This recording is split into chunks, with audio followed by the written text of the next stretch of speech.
안녕하세요. 오늘은 3월 26일 화요일이고 성주간, 즉 성주간 화요일입니다.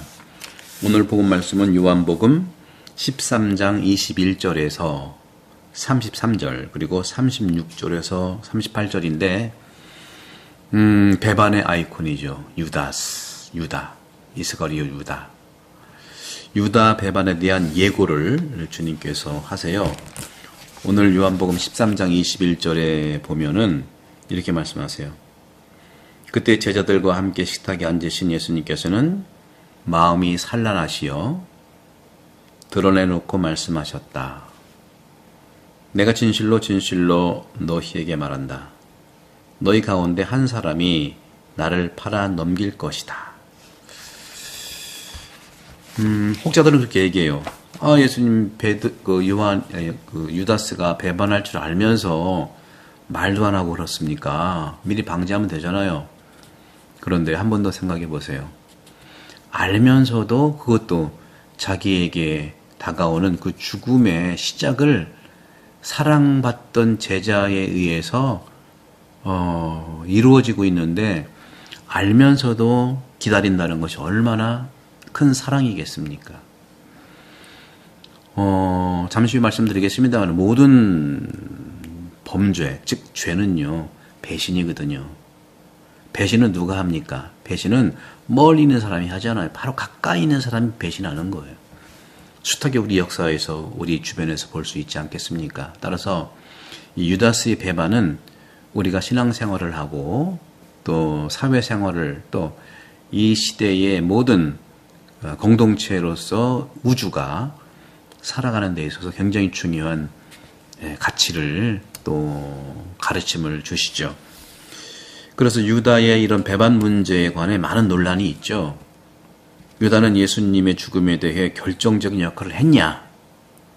또 예수님이 성전에서 설교하는 동안 이미 주님을 체포하려고 했었는데 하지만 예수님은 늘 몸을 피하곤 하셨어요. 왜냐하면 죽음이 두려워서 그런 것보다는 아직 때가 오지 않았기 때문이죠. 여러분도 이 영성생활도 그렇고 신앙생활, 특히 사회의 이런 공동체 생활에서는 타이밍이 굉장히 중요해요. 아무 때나 하고 싶은 대로 하면 안 되죠. 기다리고 적기를 찾아보고 이것이 식별이에요. 감정대로 살다가 보면 적기를 놓칠 수가 있죠. 중요한 것은 느린 게 훨씬 낫지 빠른 거는 많은 어려움을 양산하게 되어 있어요. 오해. 옳은 순간에 순순히 당신 몸을 맡길 것이죠. 이에 관한 토론은 유익하지 않아요. 왜 피했냐? 왜 유다스를 가만두었냐? 유익하지 못합니다.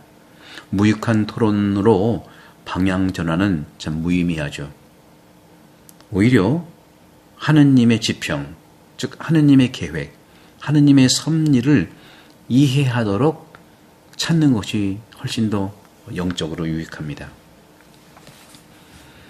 왜 예수님은 이 길을 선택하셨을까? 제가 지난 토요일에도 강론 말씀드렸습니다마는 희생이라고 하는 것은요, 인간이 절대적 가치를 가지고 있고 인간이 정말 존엄하기 때문에 희생의 도구가 되면 안 되는 거예요. 또 행복을 위해서 도구로 쓰여지면 안 되는 거예요. 하지만 자발적 희생은 최고의 사랑인 거예요.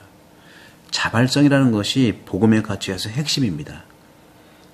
우리 한국은 그러한 자발성을 존중하는데 어떻게 되는 것인지 어디서 왔는지 감은 잡지만 좋은 것이든 나쁜 것이든 함부로 사람들한테 추구하게 하고 또 이렇게 지적하는 것이 많아요.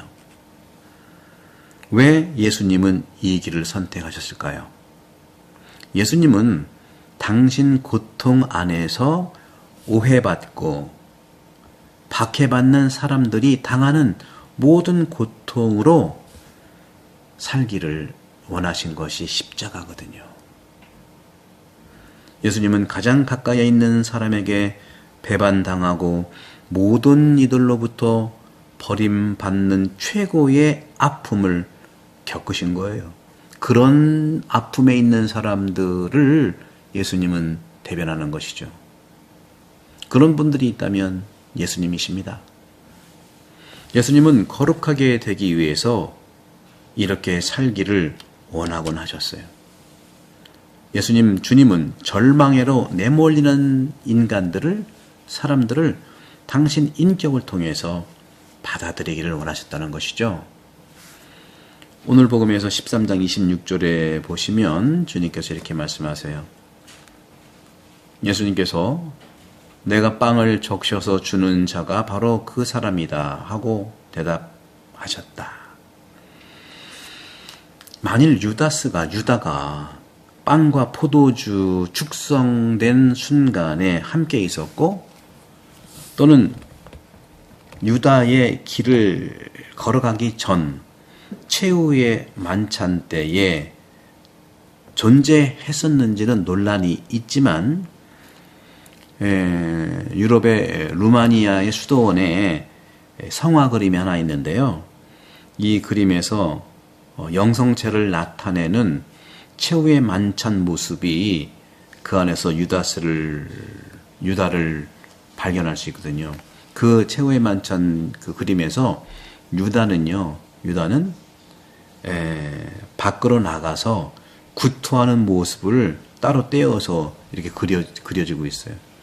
그러니까 이 작가는 마지막 최후 만찬 때 예수님이 함께 있었는데 유다가 주님이 주시는 빵, 성체를 받아 먹고 밖에 나가서 토하는 장면을 그린 거예요.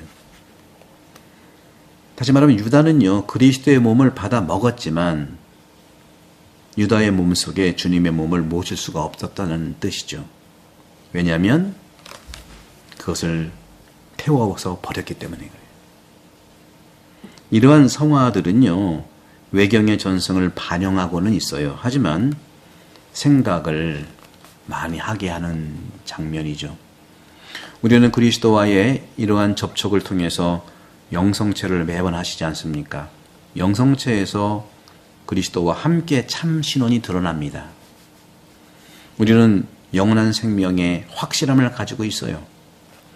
유다는 그리스도를 배반함으로써 이 관계가 의지적으로 단절됐어요. 구토한 유다는요, 생명을 그에게 내어준 것을 뜻합니다. 생명을 다시 예수님께 돌려준 거예요. 토했으니까. 그리스도를 배반한다는 것은 먼저 자기 자신을 배반한다는 뜻이죠.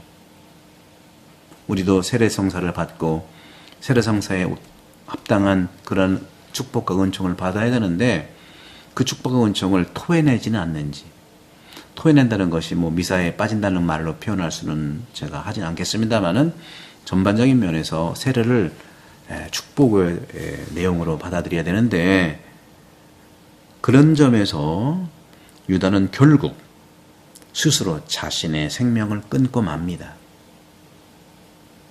우리도 역시 매번 우리 자신을 배반하는 경향이 있지 않습니까? 우리도 행동으로 그리스도를 버리는 것을 결정하곤 하지 않습니까?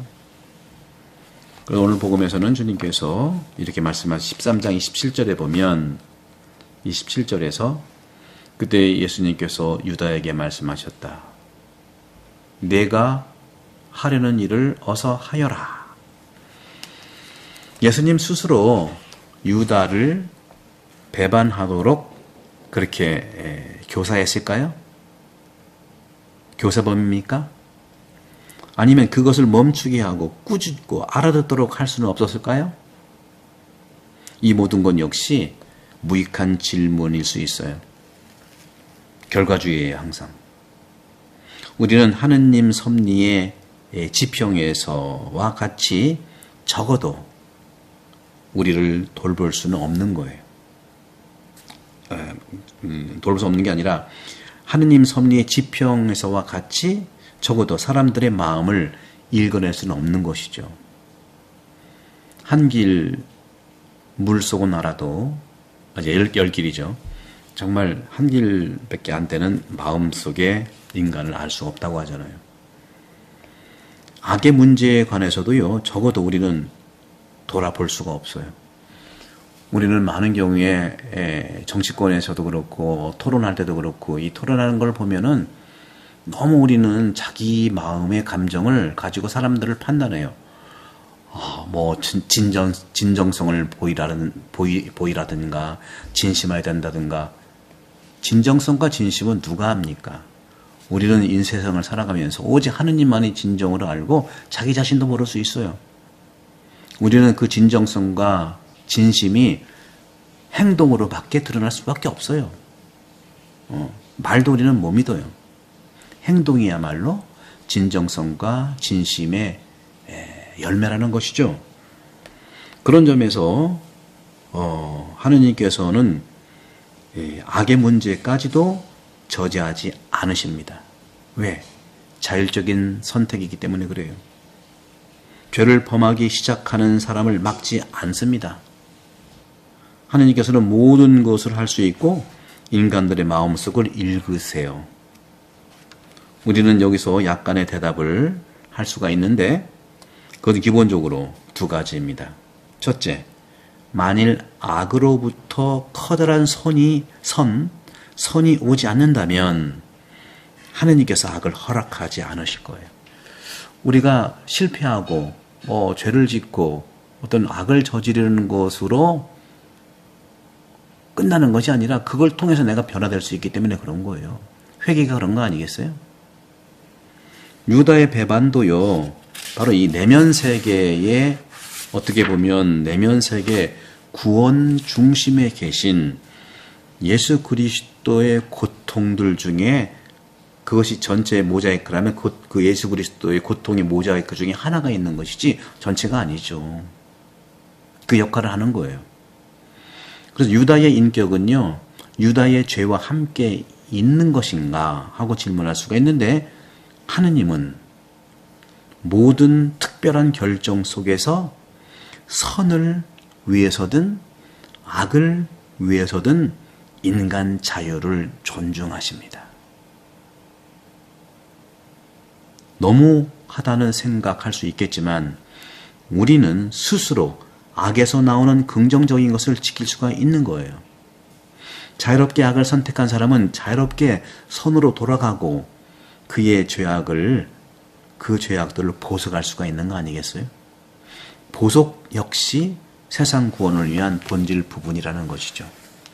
우리는 유다가 될 수도 있고 베드로도 될 수 있고 또 요한이 될 수도 있는 거예요. 하느님은 우리를 사랑하시기 때문에 나의 자발적인 선택을 원하십니다. 성부와 성자와 성령께서는 여러분 모두를 강복합니다. 구독, 성교 많이 부탁드리고 성주 간의 은혜 가득하세요. 감사합니다.